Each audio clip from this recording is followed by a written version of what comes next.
తండ్రి మీ మాటలు ధ్యానించుకొని చుండగా మీ ఆత్మ సహాయాన్ని తండ్రి మాకు మెండుగా అనుగ్రహించు. మా ప్రభువును మీ ప్రియకుమారుడైన యేసు వారి యొక్క ప్రశస్తమైన ఆలోచన పరమ తండ్రి, ఆమేన్.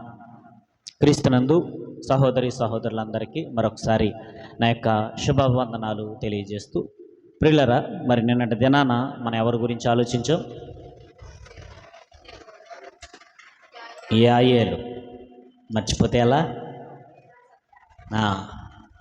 అంతకుముందు దెబోరా గారి గురించి ఆలోచించాం. తర్వాత యాయేలు గారి గురించి ఆలోచించాం. ఈరోజు కూడా ఒక ఉన్నతమైన వ్యక్తిత్వం కలిగిన ఒక స్త్రీ గురించి ఆలోచించే ప్రయత్నం చేద్దాం. ఎందుకు ఈ విషయాలు అని అంటే, మీడియంలో పెట్టు, హమ్మింగ్ రాకుండా చూసుకో, ఓకేనా? Okay, right. ఈరోజు కూడా ఒక ప్రాముఖ్యమైన ఒక స్త్రీ గురించి ఆలోచించే ప్రయత్నం చేద్దాం.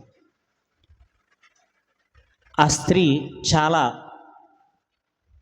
విలువలతో కూడిన అమ్మాయి. ఆవిడ ఒక చక్కటి విధేయత చూపించే కూతురుగా ఆవిడ బైబిల్ గ్రంథంలో మనకి కనబడుతూ ఉంటుంది. తెలిసిన వారు చెప్పకండి, ఎవరైనా చెప్పగలరా? తండ్రికి విధేయత చూపించిన ఒక కూతురు ఎవరైనా చెప్పగలరా?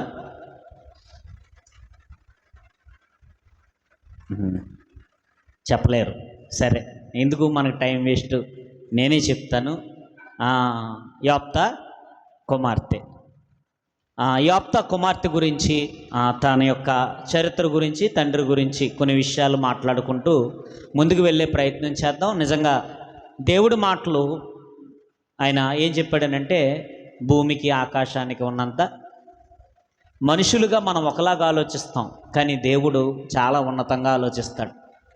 మనకులాగా నేను ఎందుకు అంటున్నానంటే, మన స్వభావం ఎలాగంటే సంకుచితమైన బుద్ధి మనది. మనిషి బుద్ధి ఎలాంటిది? సంకుచితమైన బుద్ధి. అంటే మనిషి దేవుణ్ణి అందుకుంటే, దేవుడి ఆలోచనలు అందుకుంటే చాలా బాగుంటుంది. మన బుద్ధి ఏమో ఆకాశానికి భూమికి ఉన్నంత తేడా. మన బుద్ధి ఏమో భూమి మీద ఉంటే, దేవుడి ఆలోచనలు ఎక్కడున్నాయి? ఆకాశంలో ఉన్నాయి. ఎందుకు ఈ విషయాన్ని అంటున్నాను అని అంటే, ఒకసారి న్యాయాధిపతుల గ్రంథంకి వెళ్ళి ఆ యోప్తా కుమార్తె గురించి ఆలోచించే ముందు యోప్తా గురించి ఆలోచిస్తూ మనం ముందుకు వెళ్ళే ప్రయత్నం చేద్దాం. ఒకసారి మనం చూద్దాం. న్యాయాధిపతులు 11వ అధ్యాయము, న్యాయాధిపతుల గ్రంథము 11వ అధ్యాయము మొదటి వచనం చూడండి ఒకసారి. గిలాదు వాడైన యోప్తా పరాక్రమము గల బలాఢ్యుడు, అతడు వేశ్యకుమారుడు. గిలాదు యోప్తాను కనెను. గిలాదు భార్య అతనికి కుమారులను కనగా, వారు పెద్దవారై యోప్తాతో, నీవు అన్య స్త్రీకి పుట్టినవాడు గనక మన తండ్రి ఇంట నీకు స్వాస్థ్యము లేదనిరి. యోప్తా తన సహోదరుల యొద్ద నుండి పారిపోయి టోబు దేశమున నివసింపగా, అల్లరి జనము యోప్తా యొద్దకు వచ్చి అతనితో కూడా సంచరించుచుండెను. ఎందుకు ఈ విషయం మాట్లాడుతున్నానంటే, మనుషుల ఆలోచనలకి దేవుడి ఆలోచనలకి చాలా వ్యత్యాసం ఉంటుందండి. నిజంగా ఇది చదువుతున్నప్పుడు అనిపించింది నాకు, దేవుడు ఎంత గొప్పవాడో కదా అని అనిపించింది. నిజంగా మనం ఎలాగ ఆలోచిస్తామనంటే, దేవుడు అంత ఉన్నతంగా మనం ఆలోచించాం. దేవుడంత ప్రేమ మనలో ఉండదు. దేవుడికున్నంత జాలి మనం చూపించలేమేమో. ఎంత గొప్పవాడో దేవుడు అనిపించింది నాకు చదువుతున్నప్పుడు. నాకు అనిపించింది, మనుషుల బుద్ధి గడ్డి తింటది కానీ దేవుడి బుద్ధి అలాంటిది కాదు. నాకు చదువుతున్నప్పుడు అనిపించింది, దేవుడు ఎంత గొప్పవాడో, ఆయన అన్నమాట వాస్తవం. ఆయన ఆలోచనలు ఎక్కడున్నాయట? ఆకాశాన్ని ఉన్నాయట. మన ఆలోచనలు ఎక్కడున్నాయట? నిజంగా చాలా బాధపడవలసిన విషయం. నాకు చాలా మానవుల యొక్క ఆలోచన పట్ల బాధ కలిగింది. కానీ దేవుణ్ణి చూస్తే నాకు చాలా గొప్పగా అనిపించింది. ఎందుకు ఈ విషయం అంటున్నానంటే, వింటున్నారు కదా, ఆలోచిస్తున్నారు కదా. బాడీ ప్రజెంట్, మైండ్ అలా ఉండకండి దయతో. దయతో చాలా జాగ్రత్తగా అంటే చాలా ఉన్నతమైన విషయాన్ని మాట్లాడుతున్నాను. దేవుడు ఎందుకు గొప్పవాడు, దేవుడు ఎందుకు ఉన్నతుడు అని అంటున్నానంటే, ఈ యోప్తా యొక్క చరిత్ర ఏంటి అని అంటే, గిద్యోను చూడండి ఏమని మాట్లాడుతున్నాడో. గెలాదు వాడైన గిద్యోను కాదు, గెలాదు వాడైన యోప్తా పరాక్రమము గల బలాఢ్యుడు. అతడు వేశ్య గెలాదు వాడైన యోప్తా. ఇతడు ఎవరు అంట? ఇతడు వేశ్య కుమారుడు అని. ఇతడేమో వేశ్యకు పుట్టినవాడు. అంటే భార్యాభర్తలకు పుట్టడం వేరు, భార్య కాకుండా తన యొక్క శరీరాన్ని అనేక మందితో పంచుకుంటూ పుట్టినవారు వేరు. వారిని సమాజం ఎలా చూస్తుంది? చెప్పండి. వారిని సమాజం ఎలా చూస్తుంది? ఎలా మాట్లాడుకుంటారో? రే, ఈడెవడకు పుట్టాడో తెలుసా? ఈడి క్యారెక్టర్ ఏంటో తెలుసా? వీడి చరిత్ర ఏంటో తెలుసా? వీడి చరిత్ర ఇదిగో పలానా వాడి తల్లి, ఇంకో వీడి తల్లి పలానా ఆమె. ఎవరి కుమారుడో తెలుసా? ఇదిగో ఒక వేశ్యకు పుట్టినవాడు అని సమాజం ఏం చేస్తుందంటే నిందిస్తూ ఉంటుంది. తప్పు ఎవరు చేశారు? పుట్టడం ఇతడు చేసిన తప్ప, లేదా తల్లి చేసిన తప్ప? చాలా జాగ్రత్తగా వినండి. తల్లిదండ్రుల ప్రవర్తనలను బట్టి ఎవరిని లెక్కలోకి తీసుకోకూడదు, మనం పిల్లల్ని లెక్కలోనికి తీసుకోకూడదు. కానీ ఈ సమాజం ఎలా చూస్తుంది అని అంటే, తప్పు చేసిన వారు ఒకరైతే ఆ తప్పు చేసిన వారి చరిత్రలో పుట్టిన వారిని కూడా ఎలా చూస్తారో అలాగే చూస్తారు. ఒకటి ఆ మైండ్తోనే చూస్తారు. ఇప్పుడు ఒక దొంగోడు అనుకోండి, దొంగోడిని ఎలా చూస్తారో ఆ మైండ్తోనే చూస్తారు. ఇంటికి వచ్చారనుకోండి ఎలా చూస్తారో మన ఇంట్లో వస్తువులు చూసుకుంటూ ఉంటాం. ఎందుకని? మన బుద్ధి ఏ బుద్ధి? సంకుచితమైన బుద్ధి మనది. మన బుద్ధి ఎలాంటి బుద్ధి అని అంటే, ఒక వ్యక్తి మీద ఒక ముద్ర వేసుకుంటాం, ఆ ముద్రతోనే మనం చూస్తాం. ఓ ముద్ర అడిగిపోతుంది. నిజం. మనందరూ ఆలోచన విధానం ఎలా ఉంటుందో చెప్పండి. ఒకరి మీద మంచి అభిప్రాయం ఉందనుకోండి, ఆ మనిషిని ఎలా చూస్తాం? ఆ మంచి కళ్ళజోడితోనే చూస్తాం. అదే ఒక చెడ్డ కళ్ళజోడు పెట్టుకున్నాం అనుకోండి, ఆ వ్యక్తిని ఎలా చూస్తాం?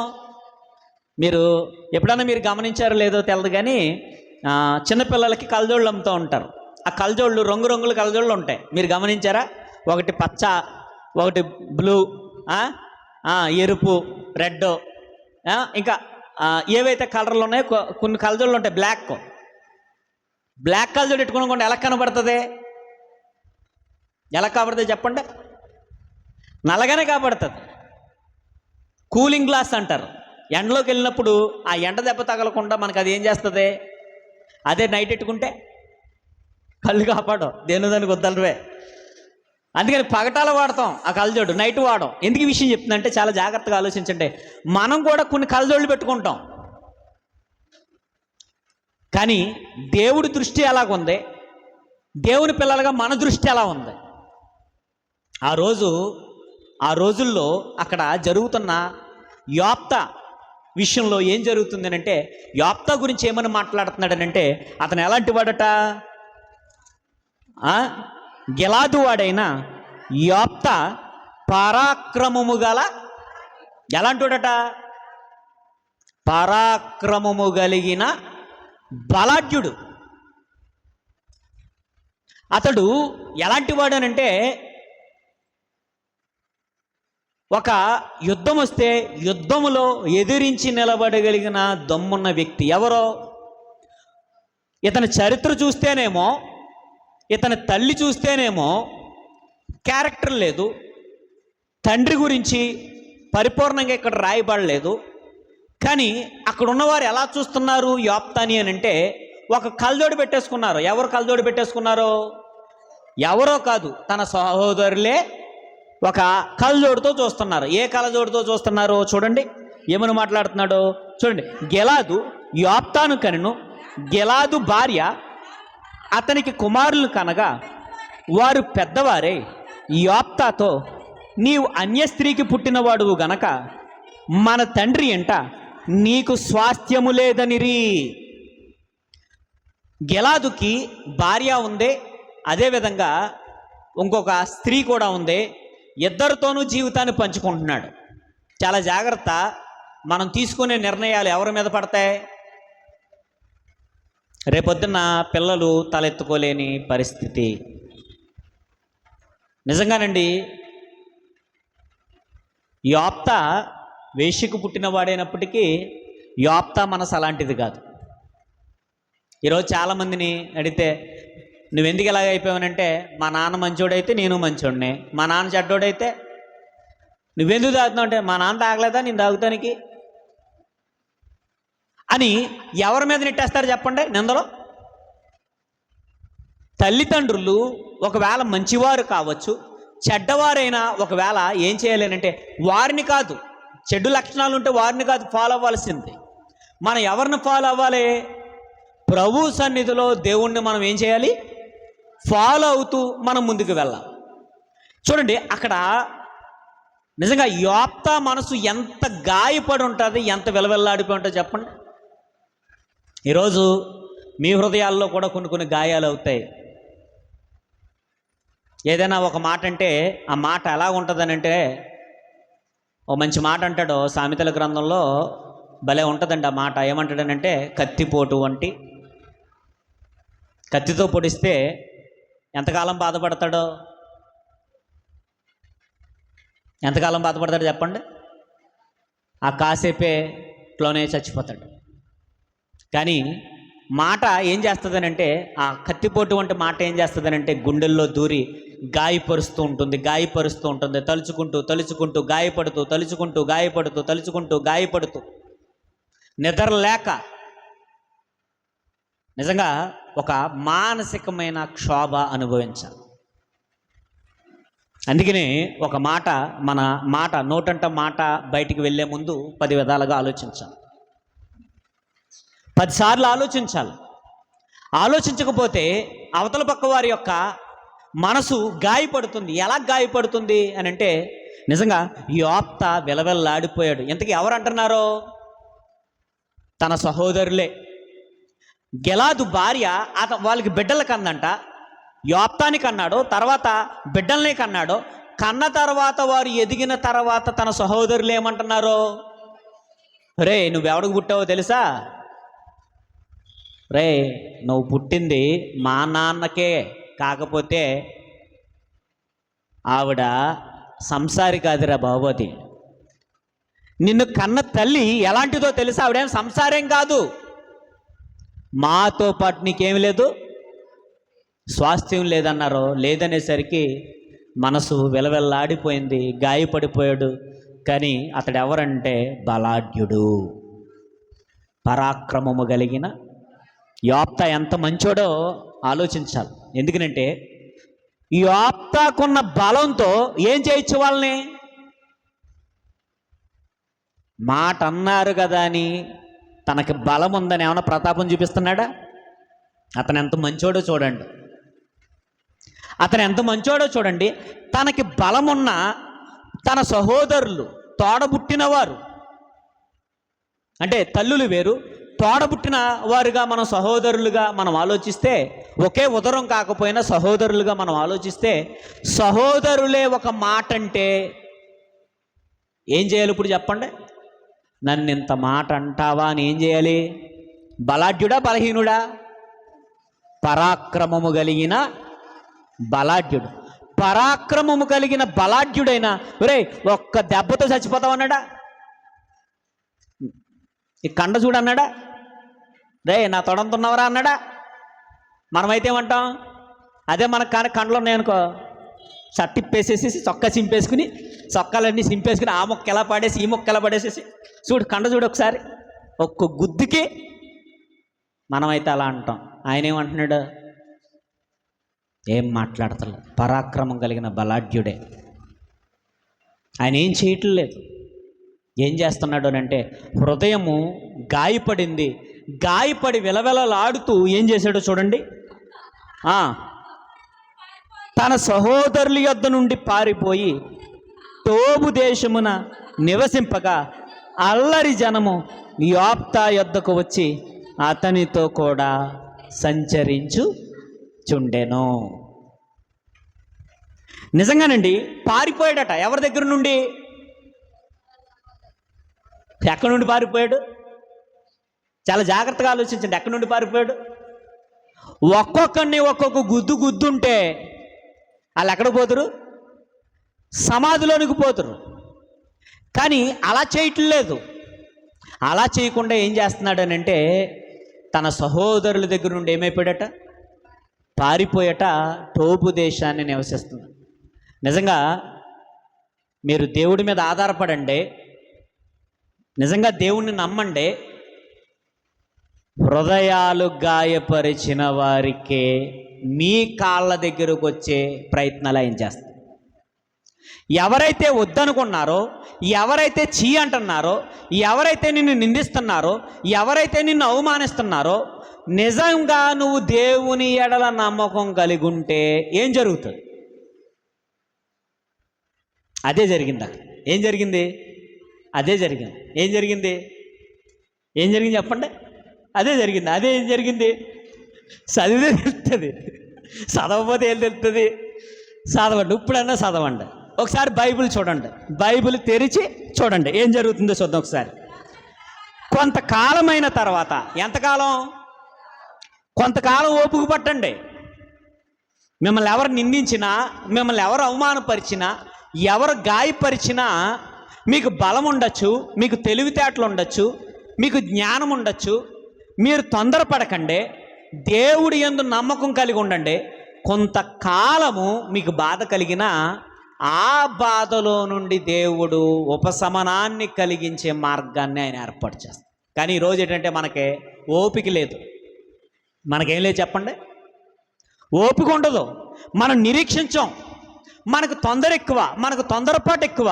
కానీ ఈయన అలా కాదు. కానీ సహోదరుల దగ్గర నుండి పోయాడు, నేను ఈ వేళతో ఉండలేను అని చెప్పేసి వెళ్ళిపోయాడు. ఎందుకంటే స్వాస్థ్యం లేదన్నారు కదా, ఆస్తి పంపకాలు లేవన్నారు కదా.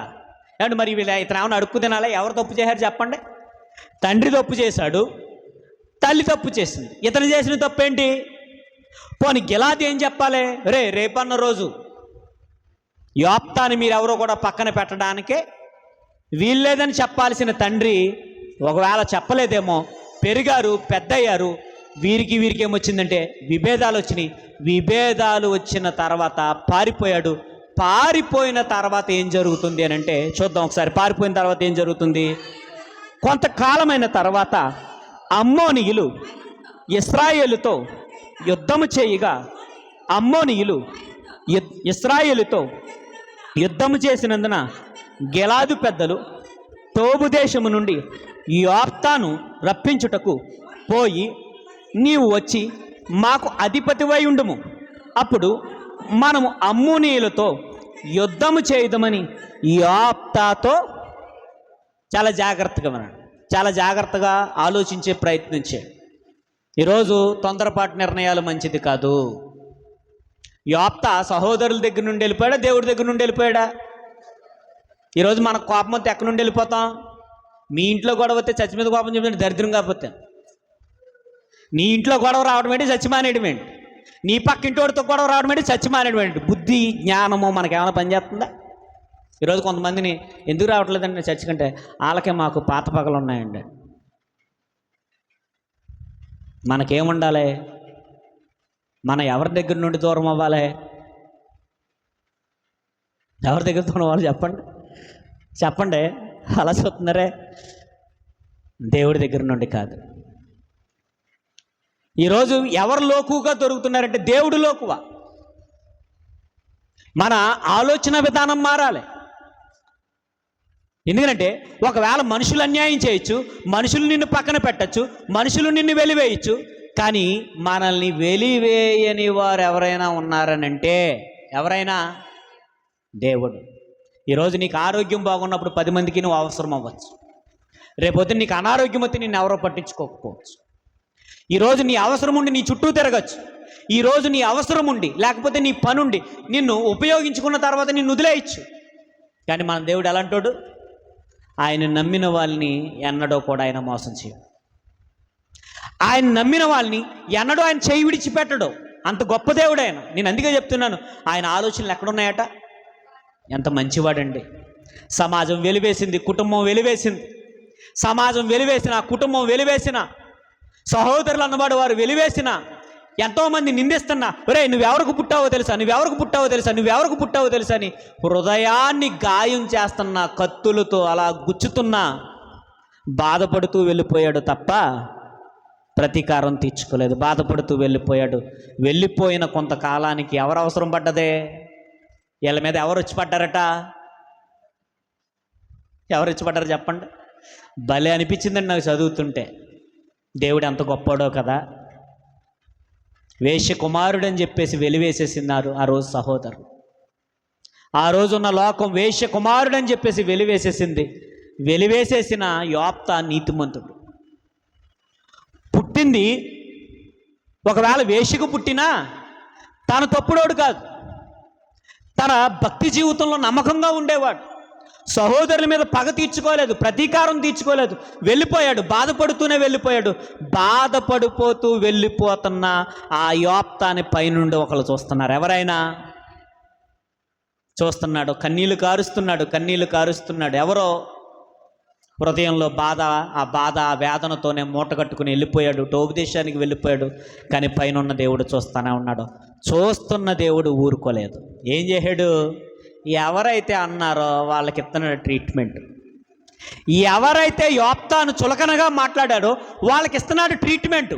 కాబట్టి చులకనగా చూడటం మానుకోవాలి. మనం ఎలా చూడాలి చెప్పండి? ఎవరినైనా గౌరవంగా చూడండి, ఎవరినైనా గౌరవంగా మాట్లాడండి, ఎవరితోనైనా పద్ధతిగా మాట్లాడండి. వాళ్ళు ఎలాంటి వాళ్ళైనా గివ్ రెస్పెక్ట్. అండ్ ఎక్కడి నుండి చూసి నేర్చుకోవాలి మనం? ఆయన దగ్గర నుండి, జీసస్ దగ్గర నుండి మనం నేర్చుకోవాలి.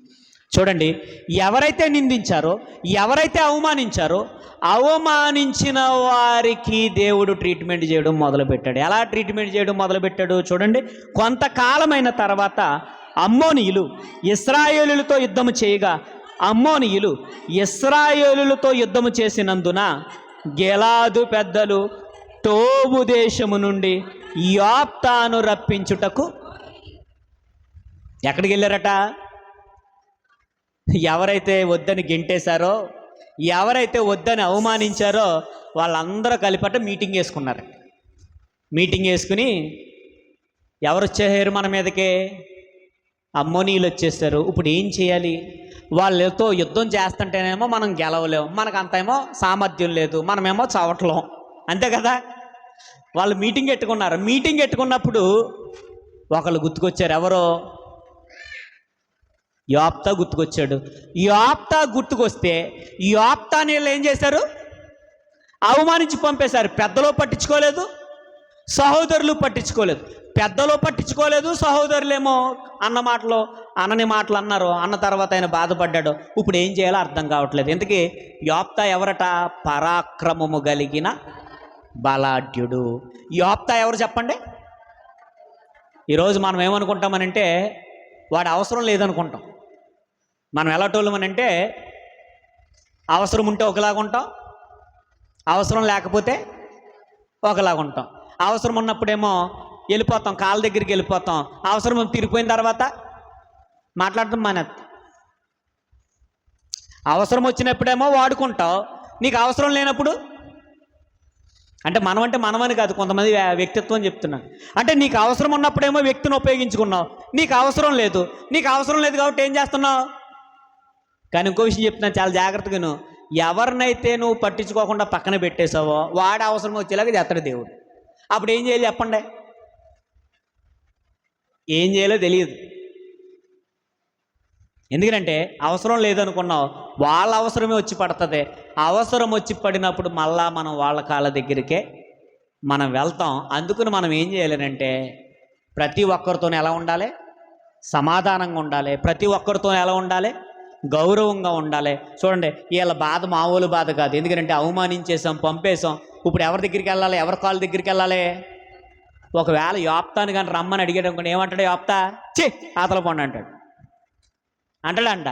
అందుకని మళ్ళీ ఆలోచించుకుని ఏమన్నారో తెలుసా? చూడండి, ఆలోచించుకుని యోప్తాని దేవుడు ఎలా గణపరుస్తున్నాడు మీరు గమనించు. యోప్తాను దేవుడు ఎలా గణపరుస్తున్నాడు మీరు ఆలోచించండి. యోప్తాను ఎలా గణపరుస్తున్నాడు చూడండి.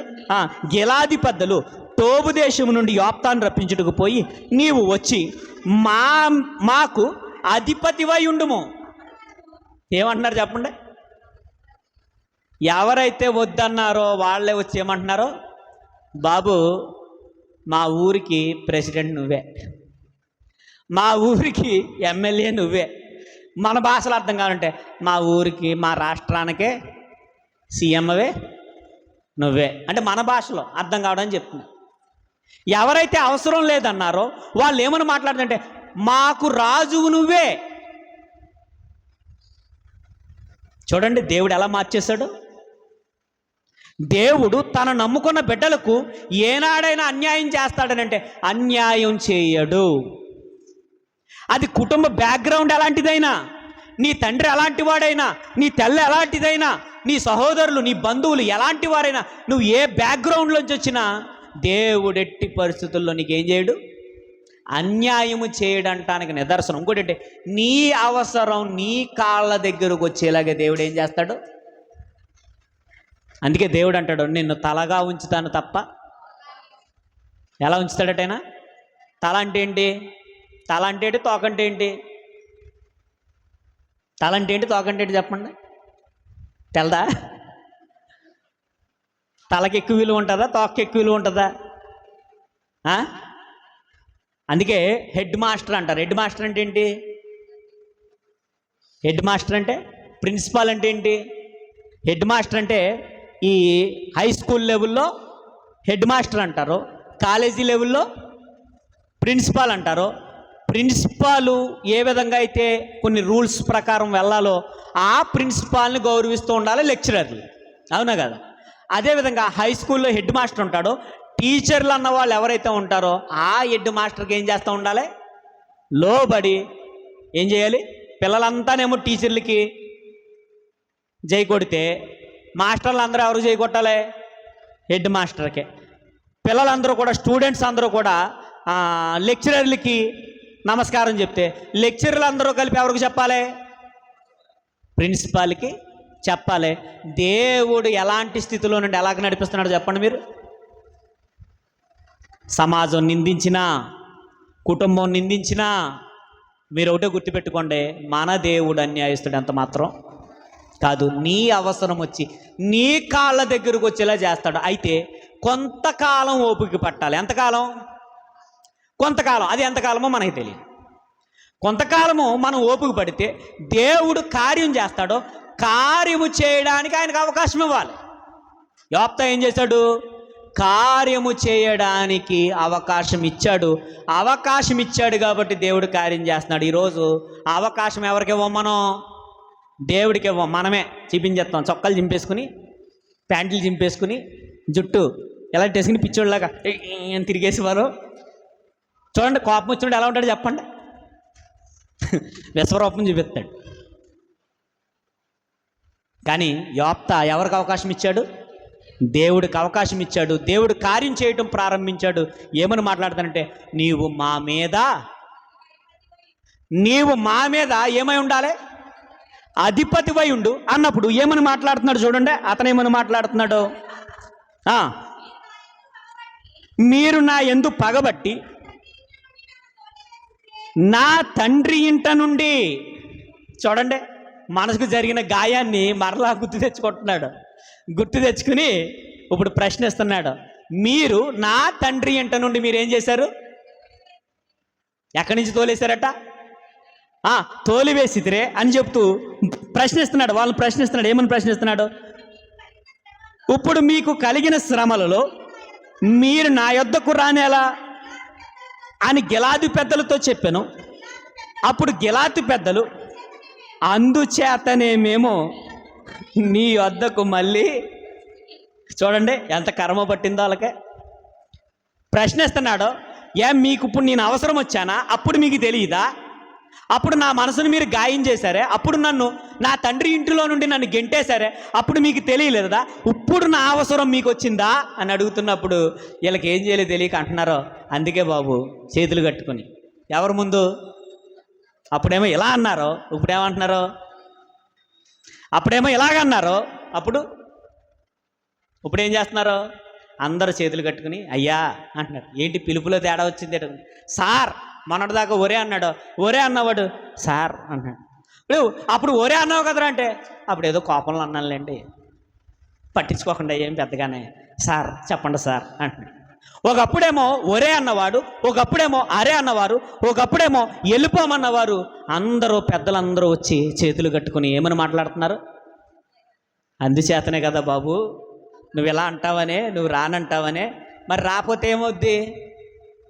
ఇలా కొంపలన్నీ ఏమైపోతాయి? తగలబడిపోతాయి. ఇలా భార్యలు ఏమైపోతారో, ఇలా పిల్లలు ఏమైపోతారో అవన్నీ ఆలోచించుకుని మా భార్య బిడ్డలు బాగుండాలంటే బాబు కొంచెం దయచేసి ఏమనుకోకు బాబు, అప్పుడేదో అన్నాం బాబు, దయతో నువ్వు ఏమనుకోకు బాబు, రా బాబు ప్లీజ్ బాబు. ఎవరు గడ్డం పట్టుకున్నారు చెప్పండి? యోప్తా గడ్డం పట్టుకుని బతుమాలుకుంటూ, అందుకేనే బాబు మేమంతా వచ్చాం అన్నప్పుడు ఏం జరుగుతుందో చూడండి. ఇంకా నీవు మాతో కూడా వచ్చి అమ్మోనీయులతో యుద్ధము చేసిన ఎడల గిలాదు నివాసులమైన మా అందరి మీద నీవు అధికారి వగుదువని యోప్తాతో అనిరి. అందుకు యోప్తా, అమ్మోనీయులతో యుద్ధము చేయుటకు మీరు నన్ను గిలాదుకు తిరిగి తీసుకొని పోయిన మీదట యెహోవా వారిని నా చేతికి అప్పగించిన ఎడల నేనే మీకు ప్రధానుడవుదునా అడగగా గిలాదు పెద్దలు నిశ్చయముగా, ఏమని మాట్లాడుతున్నారు? నిశ్చయముగా నీ మాట చెప్పున చేయుదుము, యెహోవా మన యుభయుల మధ్యను సాక్షిగా ఉండునుగా కానీ యోప్తాతో అనిరి. కాబట్టి యోప్తా గిలాదు పెద్దలతో కూడా పోయి ఇంటికి వెళ్ళిన తర్వాత చదువుతా పోతూ ఉంటే మనకు సమయం అయిపోతూ ఉంటుంది. ఇంటికి వెళ్ళిన తర్వాత చదువుకోండి అన్నాడు. ప్రశ్నించాడు, మీకు ప్రధాని అవుతాను అన్నాడు. అవును, మాకు హెడ్గా నువ్వే ఉంటావు, నువ్వు తప్ప ఇంకెవరు ఉండరు అన్నప్పుడు అప్పుడు యోప్తా ఏం చేశాడనంటే వాళ్ళకి కౌరంపుతున్నాడు. ఇంటికి వెళ్ళిన తర్వాత చదువుకోండి వాళ్ళకి చెప్తున్నాడు. వర్తమానం పంపాడు అమ్మోనీయులకి వర్తమానం పంపాడు. అమ్మోనీయుల రాజుకి వర్తమానం పంపాడు. అది 13వ వచనం చూడండి. అమ్మోనీయుల రాజు ఇశ్రాయేలులో నుండి ఐగుప్తు నుండి వచ్చినప్పుడు వారు అర్నోను మొదలుకొని యొబ్బే వరకును యోర్దాను వరకును నా దేశమును ఆక్రమించినందునని నేను వచ్చి ఉన్నాను. ఇప్పుడు అమ్మోనీయుల రాజు సమాధానం చెప్తున్నాడు. సమాధానం చెప్పినప్పుడు యోప్తా కూడా సమాధానం చెప్పాడు. సమాధానం చెప్పిన తర్వాత యోప్తా విషయాలు ఏవైతే చెప్పాడో ఆ విషయాలు వాళ్ళు ఒప్పుకోలేదు. అమ్మోనీయుల రాజు ఒప్పుకోలేనప్పుడు వారికి యుద్ధం జరిగింది. ఎవరెవరికి యుద్ధం జరిగింది? ఇప్పుడు దేవుడు ఎవరి పక్షాన ఉన్నాడు చెప్పండి? మీకు అర్థమవుతుందా? ఏమర్థమవుతుంది చెప్పండి? మన దేవుడు ఎంత గొప్ప దేవుడు. ఎవరైనా పట్టించుకుంటారా? వేశ్యకుమారుని ఎవరైనా పట్టించుకుంటారా? ఎన్ని మాటలు అంటారు చెప్పండి? ఎన్ని నిందలేస్తారు చెప్పండి? తప్పు చేసిందేమో తల్లిదండ్రులు, ఇతరులు కాదు కదా. పుట్టేమన్నా తప్పు చేశారా? ఈరోజు అనిపిస్తూ ఉంటుంది, కొంతమంది కడుపున పుట్టడం వాళ్ళు చేసిన తప్పుగా అనుకుంటారు. చూడండి, కొంతమంది ఏం చేస్తారంటే తాగి తాగి తాగి తాగి కుటుంబాలను రోడ్డును పాడేస్తారు. ఎవరు తప్పు?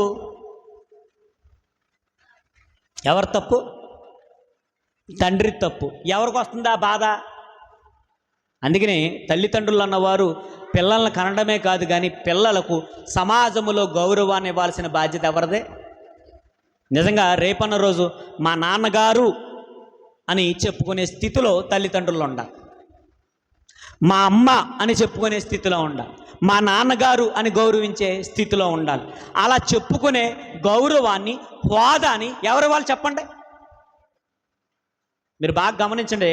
ఇప్పుడు కలెక్టర్ అయిపోయాడు అనుకోండి, కలెక్టర్ అయిపోయిన తర్వాత కలెక్టర్ గారి కుమారుడిని ఏమంటారు చెప్పండి? కలెక్టర్ గారు అబ్బాయి అండి అంటారు. అంటారా? ఆ గౌరవాన్ని ఎవరిచ్చారు? తాగుబోతు అనుకోండి, తాగుబోతు గారు అబ్బాయి అంటారా? గౌరవాన్ని తెస్తున్నామా, గౌరవాన్ని తీస్తున్నామా? పిల్లల్ని కనడమే కాదు కానీ పిల్లలకి గౌరవాన్ని ఇవ్వాల్సిన బాధ్యత కూడా మన మీదే ఉంది. రేపన్న రోజు మనం బాగుంటే, మనల్ని గౌరవిస్తూ ఉంటుంటే, రేపొద్దున పిల్లల్ని కూడా ఏమని మాట్లాడతారు? ఇప్పుడు పాస్టర్ గారు కుమారుడు అన్నారు అనుకోండి, పాస్టర్ గారు కుమారుడు అంటారా? గౌరవంగా మాట్లాడతారు, గౌరవం లేకుండా మాట్లాడతారా? ఎందుకు వస్తుంది గౌరవం? ఒక ఇంజనీర్ అయితే, ఒక డాక్టర్ అయితే, లేదా సమాజంలో ఒక గౌరవంగా బ్రతికితే, మన ఉద్యోగాలు కూడా పక్కనట్టంటే కనీసం సమాజంలో మనం గౌరవంగా ఇతరులతో మంచిగా ఉంటున్నాం అనుకోండి, పలానా ఆయన కుమారుడండి అంటారు. దేన్ని బట్టి? మనకి మంచితనం ఉంటే ఆ మంచితనం, మనకున్న గౌరవం ఎవరికి కూడా వస్తుంది. ఇప్పుడు సీఎం గారు ఉంటాడో, సీఎం గారి కుమారుడు అంటారు. ఒక ఎమ్మెల్యే ఉన్నాడు, ఎమ్మెల్యే గారి కుమారుడు అంటారు. ఎందుకు ఈ విషయం చెప్తున్నానంటే, తల్లిదండ్రులుగా మనం గౌరవంగా సమాజంలో ఉంటే ఆ గౌరవం ఎవరికి వస్తుందో చెప్పండి? ఆ గౌరవం ఇవ్వాల్సిన బాధ్యత ఎవరు చెప్పండి? తల్లిదండ్రులుగా మనకు ఉండాలి. లేకపోతే ఒకవేళ మనం ఏదైనా పాడైపోతే దాన్ని బట్టి ఆ నింద ఎవరు భరించాలి? రేపొద్దున పిల్లలు కూడా భరించాలి. కాబట్టి మనము తల్లిదండ్రులుగా చాలా జాగ్రత్తగా ఉన్నాం. అయితే ఆ అగౌరవం ఎప్పుడైతే కలిగిందో ఆ అగౌరవాన్ని మనుషుల్లా చూడకుండా దేవుడు ఏం చేశాడంటే యోప్తాకి చక్కటి అవకాశం ఇస్తున్నాడు. ఎవరికి న్యాయాధిపతిగా ఉండబోతున్నాడో? ఇశ్రాయేలీయులు గిలాదు వారికి న్యాయాధిపతిగా దేవుడు నియమించడం జరుగుతుంది. ఎవరైతే వద్దన్నారో, ఎవరైతే పొమ్మన్నారో వాళ్ళే కాళ్ళ దగ్గరికి వచ్చి బతిమాలుకునే స్థితిని ఎవరిచ్చారు? దేవుడిచ్చాడు. అప్పుడు మాట్లాడుతున్న మాట చూడండి, ఇంకా ఏమని మాట్లాడుతున్నాడో చూడండి. యోప్తా చెప్పాడు, చెప్పిన తర్వాత యుద్ధానికి వెళ్ళిపోయాడు. యుద్ధానికి వెళ్ళిపోతున్నప్పుడు ఏం జరుగుతుంది చూడండి. 14వ అధ్యాయానికి వచ్చిండి ఒకసారి. 14వ అధ్యాయానికి వచ్చిండి ఒకసారి. 14వ అధ్యాయం కాదు కానీ 13వ అధ్యాయంలోనే మనకి ఇంకో మాట మనకు కనబడుతుంది. చూద్దాం ఒకసారి. ఇందాక ఏ అధ్యాయం చేసి 11వ అధ్యాయం కదా, క్షమించండి. 11వ అధ్యాయం నుండి 29వ వచనానికి వచ్చిండి ఒకసారి. యెహోవా ఆత్మ యోప్తా మీదకి రాగా అతడు గిలాదులోను మనస్సేలోను సంచరించుచు గిలాదు మిస్పేలో సంచరించి గిలాదు మిస్పే నుండి అమ్మోనీయుల యొద్దకు సాగెను. అప్పుడు యోప్తా యెహోవాకు మొక్కుకొనెను. ఎట్లనగా, నీవు నా చేతికి అమ్మోనీయులను నిశ్చయముగా అప్పగించిన ఎడల నేను అమ్మోనీయుల యొద్ద నుండి క్షేమముగా తిరిగి వచ్చినప్పుడు నన్ను ఎదుర్కొనుటకై నా ఇంటి ద్వారము నుండి బయలుదేరి వచ్చినదేదో అది యెహోవాకు ప్రతిష్టమగును, మరియు దహన బలిగా దాన్ని ఏం చేస్తానన్నాడు? ఇప్పుడు ఇతడు మొక్కుకుంటున్నాడు. ఇప్పుడు దాకా మనం మంచి విషయం ఆలోచించుకున్నాం యోప్తా గురించి. యోప్తా కుమార్తె గురించి మనం మాట్లాడుకుందాం అనుకున్నాం కాబట్టి యోప్తా కుమార్తె దగ్గరికి వచ్చేద్దాం. ఇప్పుడు యోప్తాని దేవుడు గణపరుస్తున్నాడు. యుద్ధంలో యోప్తాకి విజయాన్ని కలిగించే స్థితికి దేవుడు తీసుకొచ్చాడు. ఇప్పుడు యోప్తా ఒక మాట ఇస్తున్నాడు. నేను యుద్ధంలో గెలిస్తే నేను ఇంటికి వచ్చినప్పుడు నాకేది ఎదురుగా వస్తుందో అది నీకు నేనేం చేస్తాను? నేను అర్పిస్తాను అని యోప్తా చెప్పు. ఇప్పుడు దేవుడు యుద్ధంలో విజయాన్ని అనుగ్రహించాడు. విజయాన్ని అనుగ్రహించినప్పుడు ఎవరు వస్తున్నారు అని అంటే చూడండి ఏం జరుగుతుంది. 34వ వచనం చూడండి ఒకసారి. యోప్తా మిస్పాలో ఉన్న తన ఇంటికి వచ్చినప్పుడు అతని కుమార్తె తంబురలతోనూ నాట్యములతోనూ బయలుదేరి అతని ఎదుర్కొను. ఆమె గాక అతనికి మగ సంతానమే కానీ ఆడు సంతానమే కానీ లేదు. కాబట్టి అతడు ఆమెను చూచి తన బట్టలు చింపుకుని, అయ్యో నా కుమారి, నీవు నన్ను బహుగా కృంగజేసేదివి. నీవు నన్ను తల్లడింప చేయువారిలో ఒకనివై ఉన్నావు. నేను యెహోవాకు మాట ఇచ్చున్నాను గనుక వెనుక తీయలేనని అనగా. చాలా జాగ్రత్తగా ఉండండి. ఇప్పుడే యవనస్తులు ఆలోచించాలి. ఎంతమంది మంచి కుమారులుగా ఉండాలనుకుంటున్నారు? మంచి కొడుకులుగా ఉండాలనుకుంటున్నారు? తల్లిదండ్రులు ఉన్నారు కదా మీకు? తల్లిదండ్రులు కలిగిన వాళ్ళు చేతులు ఎత్తండి. Okay, right. అమ్మ నాన్న ఉన్నారు కదా? మీకు కూడా అమ్మ నాన్న ఉన్నారా? తల్లిగారు ఇంకా గ్రేట్ కదా ఉంటే. రైట్. ఎంతమంది మంచి కొడుకులుగా ఉండాలనుకుంటున్నారు? బాధగా ఉందా? ఎంతమంది మంచి కుమార్తెలుగా ఉండాలనుకుంటున్నారు? రైట్, వెరీ గుడ్, మంచిది. మీకు ఆసక్తి ఉంది, మంచి కొడుకులుగా మంచి కుమార్తెలుగా ఉండాలనుకుంటున్నారు. రైట్, మంచిది, ఉందాం, అలా ఉండాలి. దేవుడు ఏమన్నాడో, నీకు మేలు కలిగినట్లు నీ తల్లిని నీ తండ్రిని సన్మానించమంటే మనం ఏం చేస్తున్నాం? పూలమాలలో సాలువాలు కాదు.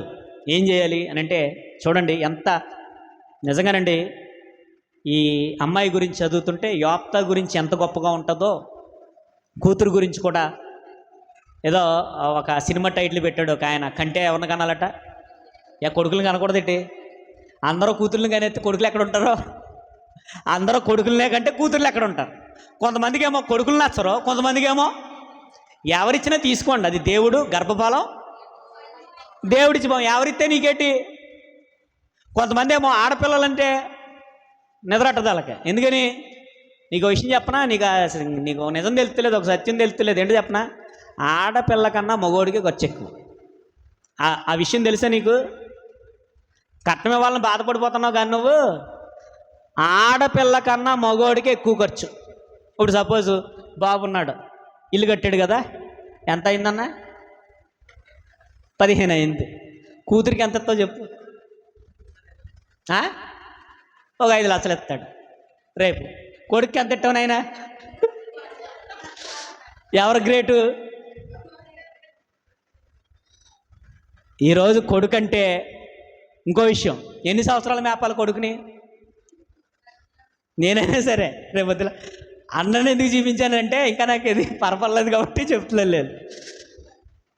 ఇప్పుడు కొడుక్కి 15 లక్షలు ఇల్లు, రేపొద్దున కూతురు వస్తానంటే ఒప్పుకుంటాడా? ఎవరికది? కొడుక్కే. మరి కూతురుకో ఒక 5 లక్షలు చూసి, ఒక 6 లక్షలు చూసి, పోనీ ఒక 7 లక్షలు, మా అయితే 8 లక్షలు చూసి చేసేస్తాడు, పంపేస్తాడు. ఇంకో విషయం, ఆ అమ్మాయిని ఎన్ని సంవత్సరాలు ఉంచుకుంటాం ఇంట్లోని? 16 నుంచి 20, 22. కొడుకుని అడ్డగాడిదలాగా అయిపోతాడు. మనమే, ఎవరో కాదు. ఎన్ని సంవత్సరాలు మేపాలి మనల్ని? 25 నుంచి భార్య వచ్చిన దగ్గర కూడా ఇక్కడే ఉంటాడు. ఇంటికి పనికి వెళ్ళకపోయినా ఎవరు పోషించాలి? ఒరే పనికి వెళ్ళరా, లేకపోతే ఏరే పెట్టే అనేదాకా కూడా ఏం చేయాలి? ఎవరు గ్రేట్ చెప్పండి? కంటే ఎవరిని కనాలి? అతనికి అర్థమైంది లేదు కానీ నాకు అర్థమైంది. కానీ కంటే ఎవరిని కనాలి అని అంటే యోప్తా కుమార్తె లాంటి పిల్లలు ఉండాలి. అది కొడుకు కావచ్చు, అది కూతురు కావచ్చు. కొడుకైనా కూతురైనా యోప్తా కుమార్తెలాగా ఉండాలి. ఇంతకీ యోప్తా కుమార్తె ఎలా ఉంది అని అంటే చూద్దాం. యోప్తా కుమార్తె ఏం జరుగుతుంది? 11వ అధ్యాయము వచ్చేయండి ఒకసారి, ఏమని మాట్లాడుతుంది చూద్దాం ఒకసారి. ఇంటికి వచ్చినప్పుడు ఏం జరిగింది? బట్టలు చింపుకున్నాడు. అప్పుడు ఆమె ఏమని మాట్లాడుతుందంటే, ఆమె, నా తండ్రి యెహోవాకు మాట ఇచ్చింటివా? నీ నోటి నుండి బయలుదేరిన మాట చెప్పున నాకు చేయము. యెహోవా నీ శత్రువులైన అమ్మోనీయుల మీద పగ తీర్చుకొని ఉన్నాడని అతనితో అనెను. మరియు ఆమె, నా కొరకు చేయవలసిందేమనగా. చాలా జాగ్రత్తగా ఉనండి. ఇప్పుడు యోప్తా గారు ఏం మొక్కుకున్నాడు చెప్పండి? ఇంతకీ ఎవరు వచ్చేసారు? కూతురు వచ్చేసింది. తండ్రి ఎంత భయభక్తులు కలిగిన వాడో కూతురు అంత కూడా. ముందు మనలో భయభక్తులు ఉంటే పిల్లలకు కూడా ఏముంటాయి? మనం ఏమనుకుంటామనంటే మన పిల్లలకు ఉండాలనుకుంటాం, మనకు ఉండవు. ముందు మనం బాగుంటే మన పిల్లలు బాగుంటారు. ముందు మనం బాగోకుండా ఏమనుకుంటామంటే పిల్లలు బాగుండాలనుకుంటాం. అది దరిద్రమే. చూడండి, యోప్తా వేశ్యకు పుట్టినవాడైనా తన నీతి కలిగినవాడు. తనే నీతి కలిగిన వాడు కాదు కానీ తనతో పాటు తన కూతురుని కూడా ఎలా పెంచాడు? నీతిగానే పెంచాడు. కూతురు ఎలాంటిదంటే తండ్రికి మించింది కూతురు. భక్తిలో తండ్రి గొప్పవాడైతే భక్తిలో తండ్రికి మించిన కూతురు ఎవరు అనంటే ఈ యోప్తా కూతురు. ఏమంటుందనంటే, తండ్రి మాట ఇచ్చావా? ఏ మాట ఇచ్చావు తండ్రి? పలానా వాళ్ళకి పెళ్లి చేస్తానని మాట ఇవ్వలేదు. ఈరోజు ఒకవేళ సంబంధం చూసేవరే పలానా వాడిని చూసి చేసుకుంటే ఈరోజు చేసుకునే స్థితిలో ఎవరన్నా ఉన్నారా? మరి అందరూ చేతులు ఎత్తారు. మరి అందరూ చేతులు ఎత్తారు. మీ అమ్మ మీ నాన్న, మా అమ్మ మా నాన్న చూసిన సంబంధమే చేసుకుంటాం వాళ్ళు చేయొద్దండి. పుణ్యపురుషులు.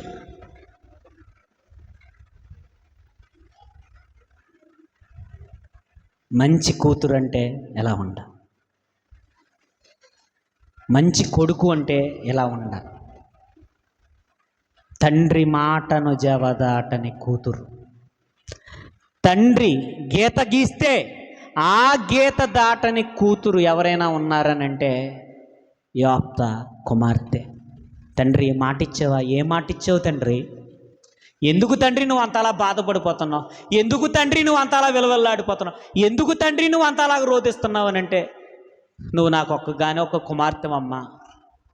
నేను యుద్ధానికి వెళ్ళినప్పుడు నేను దేవుడికి మాటిచ్చాను. ఏమని మాటిచ్చానంటే, నాకు ఎవరైతే ఎదురొస్తారో వారిని నేను ప్రతిష్ఠిస్తాను, వారిని నేను ఇదిగో నీ సన్నిధానంలో ఉంచుతానని చెప్పేసి నేను మాటిచ్చాను అని ఎప్పుడైతే అన్నాడో, తండ్రి నువ్వు చెప్పిన మాట ప్రకారమే. నిజంగానండి ఆ తండ్రి దుఃఖం ఓ పక్కన, ఎంత కుమార్తె పుట్టినందుకు గర్వం ఓ పక్కన. ఈరోజు కొడుకుని కూతురుని కంటే ఎలా ఉండాలి చెప్పండి? కొడుకు అంటే ఎలా ఉండాలంటే ఇస్సాకులా ఉండాలి. కొడుకు ఎలా ఉన్నాడో?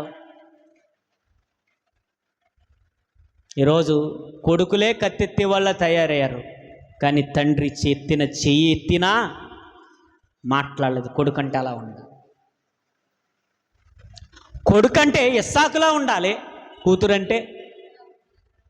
కానీ ఈరోజు మనమంతా రివర్స్. ఒకసారి ఆలోచించుకోండి, మీ మనస్సాక్షిని ప్రశ్నించుకోండి. యోప్త కుమార్తె ఎంత గొప్ప స్థితిలో ఉందనంటే, ఎంత ఊహలకు అందనంత స్థితిలో ఉందనంటే చూడండి ఏమన్నా, తండ్రి నువ్వేం చెప్తే అదే చేయి తండ్రి. ఎందుకంటే ఆయన దేవుని యందు భయభక్తులు కలిగిన వాడు కాబట్టి తండ్రి ఏం చేసినా మంచి నిర్ణయమే తీసుకుంటాడు. ఇదిగో నీ శత్రువుల మీద విజయం ఇచ్చాడు కదా నీ దేవుడు, మన దేవుడు. ఇదిగో విజయం ఇచ్చాడు కదా, ఇదిగో నువ్వు అధిపతిగా ఉండబోతున్నావు కదా, నువ్వేం చేయాలనుకుంటున్నావో చెయ్యని సరెండర్ అయిపోయిందండి. ఇప్పుడు ఆవిడేం చేయకూడదు చెప్పండి? యాప్తా కుమార్తెకు పెళ్ళి యోగం. ఓ సంవత్సరం ఆగమంటే ఆగలేం. మన తల్లిదండ్రులు ఒక సంవత్సరం ఆగరా అంటే,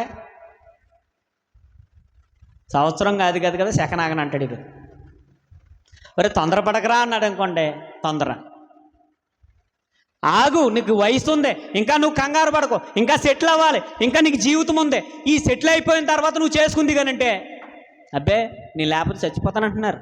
చచ్చిపోతానంటే ఏం చేయమంటావు? నేను కూడా చచ్చిపోమంటావా? నువ్వు చేయకపోతే నేను చచ్చిపోతాను. చచ్చిపోతావా? ఒకసారి ఆలోచించుకో. అవతల పక్క చచ్చిపోతాం కదా, నిన్ను చంపుతున్నారు, నీకు అర్థం కావట్లేదు. నీ భవిష్యత్తు చచ్చిపోతుంది, నీకు అర్థం కావట్లేదు. నీ భవిష్యత్తు అక్కడితోనే ఆగిపోతుంది, అది నీకు అర్థం కావట్లేదు. మనకు అర్థం కావట్లేదు. మన భవిష్యత్తు ఆగిపోతుంది, మనం సాధించాల్సిన మన జీవిత గమ్యం ఆగిపోతుంది. మనకు రావాల్సిన పేరు, మనకు రావాల్సిన ప్రతిష్టలు ఇవన్నీ ఆగిపోతున్నాయి. తొందర ఎక్కువ, కంగారు ఎక్కువ, ఆలోచన లేని నిర్ణయాలు. ఈ సినిమాలు, దిక్కుమాలిన సినిమాలు చూసి ప్రేమ లేకపోతే జీవితం లేదని ఎవడో చెప్పండి. మొన్న మధ్యలో వీడియో చూస్తే అమ్మాయిని పొడిచి చంపేస్తున్నాడు. అందరినీ నమ్మకండి. నువ్వు ప్రేమిస్తుంటే చావునే నువ్వు ప్రేమిస్తున్నావేమో, నీ మరణాన్ని నువ్వు పెళ్లి చేసుకోబోతున్నావేమో. ప్రేమిస్తున్నానన్నవాడు రేపొద్దున పేక కోసేస్తాడేమో, జాగ్రత్తగా ఉండాలి.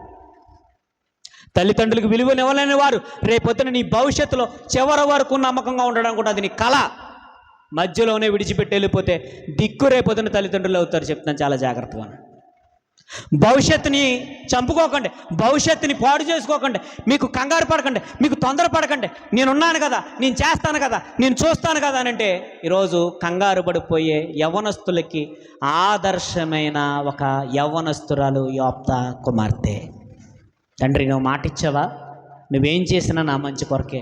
నువ్వేం చేసినా నువ్వు మంచోడివే, నువ్వేం తీసుకున్నా మంచి నిర్ణయాలే, నువ్వు దేవుడికి మాట ఇచ్చావా? Okay, right. జీవితంలో ఏమి లేదు ఆవిడికి. ఇంకో విషయం, యోప్తాకి ఇంకెవరు లేరు, ఆ అమ్మాయి తప్ప. రేపొద్దున వంశం కూడా ఏమైపోతుంది? యోప్తా వంశం క్లోజ్. న్యాయాధిపతులకి, ఇంకా ఉన్న న్యాయాధిపతులకి పిల్లలు ఉన్నారు. ఆ న్యాయాధిపతులు ఎవరనంటే, యాయీరుకేమో 30 మంది పిల్లలు ఉన్నారు, ఎబ్సానికేమో 30 మంది కుమారులు 30 మంది కుమార్తెలు ఉన్నారు. ఎవరికే? ఎబ్సానికేమో 60 మంది సంతానం. ఏమండి? యాయీరుకేమో ఎంతమంది సంతానం? ఇప్పుడు యోప్తాకి ఎంతమంది సంతానం? ఒకే ఒక్కగానే అల్లారు ముద్దుగా పెంచుకుంటున్న కుమార్తె ఎవరు? యోప్తా కుమార్తె. ఇప్పుడు రేపొద్దున వంశం ఏమైపోతుంది? దేవుడికి మాటిస్తే తనకు వంశం పోతున్నా ఏమనుకున్నాడు యోప్తా? దేవునికి మాటిచ్చాను, రేపొద్దున నాకు వంశం లేకపోయినా దేవుడి మాట తప్పనని చెప్పి దేవుడికి ఇచ్చిన మాటను బట్టి కుమార్తెతో అంటున్నారు, ఇదిగో నేను మాట ఇచ్చానంటే, తండ్రి నువ్వేం చెప్తే ఎంత బాగుంటుందండి. మనం ఏమనుకుంటామనంటే, మనకు అర్థం కాదు, మనకి ఆవేశం తప్ప మనకు అర్థం కాదు. యవన కాలంలో అందరూ అలాగే ఉంటారు, కానీ దేవుడి మాటలు వింటున్నప్పుడు ఆలోచించుకో, మనకు అర్థం కాదు, ఎంత చెప్పినా మనకు అర్థం కాదు. యవన కాలంలో మనం తీసుకునే నిర్ణయాలు సరైన నిర్ణయాలు కాదు. అనుభవం కలిగిన వారు తల్లిదండ్రులు, జీవితం ఏంటో బాగా చదివిన వారు తల్లిదండ్రులు, అది మనకు అర్థం కాదు. అది నీకు ఎప్పుడు అర్థమవుతుందంటే, రేపొద్దున నువ్వు తల్లి తండ్రి అయినప్పుడు నీకు అర్థమవుతుంది, అప్పుడు దాకా నీకు అర్థం కాదు. ఇప్పుడు ఈ వయసులో మనకు వినాలని అనిపించదు, రేపొద్దున ఎప్పుడు అర్థమవుతుంది? మనము తల్లి తండ్రి అయినప్పుడు మనకు అర్థమవుతుంది. అప్పుడు అర్థమైనప్పుడు రేపొద్దున నీ బిడ్డలకు అదే చెప్తారు, రేపొద్దున వాళ్ళు నీ మాట వినరు. కాబట్టి ఆలోచించుకోండి, యోప్తా కుమార్తె తండ్రి మాటకు లోబడిపోయింది. ఇప్పుడు ఏం జరుగుతుంది? ఆవిడ ఇంకో మాట అడుగుతుంది, చూడండి ఏమని మాట్లాడుతుందో చూడండి. 11వ అధ్యాయంలోనే చూడండి ఏమని మాట్లాడు.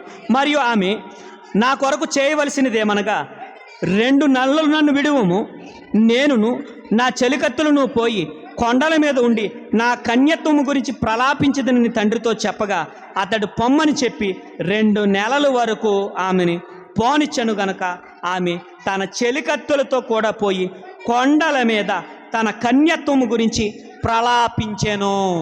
చాలా జాగ్రత్తగా ఉండి, అర్థమవుతుంది కదా? పాయింట్ 1 by 1 అర్థమవుతుంది కదా? 1 by 1 అర్థమవుతుంది కదా? 1 by 1 నోట్ చేసుకోండి, రాసుకోండి, ఇంటికి వెళ్ళిన తర్వాత చదువుకోండి. ఈ జీవితాన్ని ఒకసారి ఇంటికి వెళ్ళిన తర్వాత చదువు. ఇప్పుడు తండ్రిని ఒక సెలవు అడుగుతుంది, ఏమండి 2 నెలలు డాడీ, 2 నెలలు ఇస్తావా గడువు? 2 నెలలు కావాలి డాడీ గడువు. ఏంటమ్మా? ఎందుకమ్మనంటే, నా కన్యత్వం గురించి ప్రలాపించాలి అన్న. ఎందుకంటే అక్కడతో వంశం ఏమైపోతుంది? వంశం ఆగిపోతుంది, వంశాకురం ఆగిపోతుంది. ఇంకోటి ఏంటంటే, యోప్తాకి ఇంకెవరూ లేరు, యోప్తాకి ఇంకో కొడుకు లేడు, యోప్తాకి ఇంకో కూతురు లేదు, ఒక్కదే కూతురు. వంశం ఆగిపోతుంది, రేపొద్దున వివాహం ఉండదు. దేవుని సన్నిధిలోనే ఆవిడ ఉండిపోవాలి, దేవుని సన్నిధిలోనే ఆవిడ జీవితం అయిపోవాలి. అలాంటి నిర్ణయం తండ్రి తీసుకుంటే, అలాంటి నిర్ణయానికి కట్టుబడిన కూతురు యోప్తా కూతురు. నిజంగానండి, ఆలోచించండి. ఈరోజు నీకెవరు కావాలని అడిగితే, మీ అమ్మ నాన్న కావాలా, ఆడు కావాలని అడిగితే, మా అమ్మ నాన్న నాకు అవసరం లేదు, గుండె పగిలిపోతుంది. కొడుకుని అడుగుతుంటే నీకెవరు కావాలి అని అంటే, నాకు ఎవరొద్దు, మా అమ్మ బాబు కూడా నాకు అవసరం లేదనేటప్పుడు తండ్రి గుండె మొక్కలైపోద్ది, తల్లి గుండె ఆగిపోద్ది తీసుకునే నిర్ణయాలు. ఎవరు అక్కర్లేదా? తల్లి అక్కర్లేదా? తండ్రి అక్కర్లేదా? ఏం మాట్లాడుతున్నావో ఆ మాయలో నీకేమైనా అర్థమవుతుందా? ఏం మాట్లాడుతున్నావో, ఏ నిర్ణయం తీసుకుంటున్నావో నువ్వు గమనిస్తున్నావా? నువ్వు ఆలోచించుకుంటున్నావు. అక్కర్లేదంటావా వారిని? నాకు అవసరం లేదంటావా? స్పృహ ఉండే మాట్లాడుతున్నావా? మత్తులో ఉండి మాట్లాడుతున్నావా? తాగినవాడు మత్తులో ఉండి ఎలా మాట్లాడతాడో ఈ మైకంలో ఉన్నవారు కూడా నోటుకొచ్చినట్టు మాట్లాడు. అది ఒక మైకం, అది తల్లిదండ్రులకు అవమానం. తల్లిదండ్రుల గుండెలు మొక్కలైపోయే సన్నివేశం. కానీ చూడండి, యోప్తా కుమార్తె చూడండి ఎంత లోబడిపోయిందో కదా, ఎంత లోబడిపోయిందో కదా, ఎంత విధేయత చూపించిందో కదా. 2 నెలలు అడిగింది. ఎందుకనంటే ప్రలాపించటానికి ఎక్కడికి వెళ్ళిపోయిందట? 2 నెలలు దేవుడి సన్నిధిలో తన చెలికత్తెలు ఎవరట? చూడండి ఏమని మాట్లాడుతుంది చివరిసారిగా. మన స్నేహాలు ఎలా ఉండాలో చెప్తున్నాను, చాలా జాగ్రత్తగా ఉండే. తన చెలికత్తెలతో కూడా పోయి ప్రలాపించను. తన చెలికత్తెలు స్నేహితులు. మన స్నేహితులు ఎవరై ఉండాలి? అందుకే ఇంగ్లీష్లో ఒక సామెత ఉంది, ఏమిటంటే tell me about your friend, I will tell what you are అనే ఒక సామెత ఉంది ఇంగ్లీష్లో. నీ గురించి నువ్వు చెప్పాలంటే నువ్వు ఎవరితో తిరుగుతున్నావు చెప్పు, నీ వ్యక్తిత్వం గురించి నేను చెప్తాను అన్నదే సామెత. అది తెలుగులో ఒక సామెత ఉంది. తెలుగులో ఉన్న సామెత ఏంటంటే 6 నెలల సహవాసం చేస్తే. ఇంగ్లీష్లో ఉన్నది ఏంటంటే tell me about your friend, I will tell what you are అని ఇంగ్లీష్లో. అంటే ఇంగ్లీష్లో ఉన్నదానికి అర్థం ఏంటంటే నీ వ్యక్తిత్వం గురించి మాట్లాడాలంటే నీ స్నేహాలు చెప్పేస్తాట నువ్వు ఎలాటోడువో. కానీ ఈవిడ ఎవరితో స్నేహం చేస్తుంది? ఈవిడ తన చెలికత్తెలు. అంటే తన చెలికత్తెలు ఎలాంటి వాళ్ళు? భయభక్తులు. మనకి స్నేహితులు ఎవరు ఉండాలి చెప్పండి? నువ్వెవరితో తిరుగుతున్నావు? పాస్టర్ గారు కూడా తిరుగుతున్నావు అంటే అర్థం ఏంటి? నువ్వు ఎలాంటోడో చెప్పచ్చు. భక్తి కలిగిన వాడితో తిరుగుతున్నావంటే నువ్వు ఎలాంటోడో చెప్పచ్చు. నువ్వు ఒక పారంబోకోడితో తిరుగుతున్నావంటే అప్పుడే నీ వ్యక్తిత్వం ఏంటో అర్థమైపోద్ది. కానీ ఈవిడికి స్నేహితులు ఎవరట? కష్టాలు, సుఖాలు, బాధలు, ఇబ్బందులు, సంతోషాలు, అన్ని విషయాల్లో దేవుని యందు భయభక్తులు కలిగిన వారితో తిరుగుతున్నారట. ఈరోజు నువ్వెవరితో తిరుగుతున్నావు ఒకసారి ఆలోచించుకో.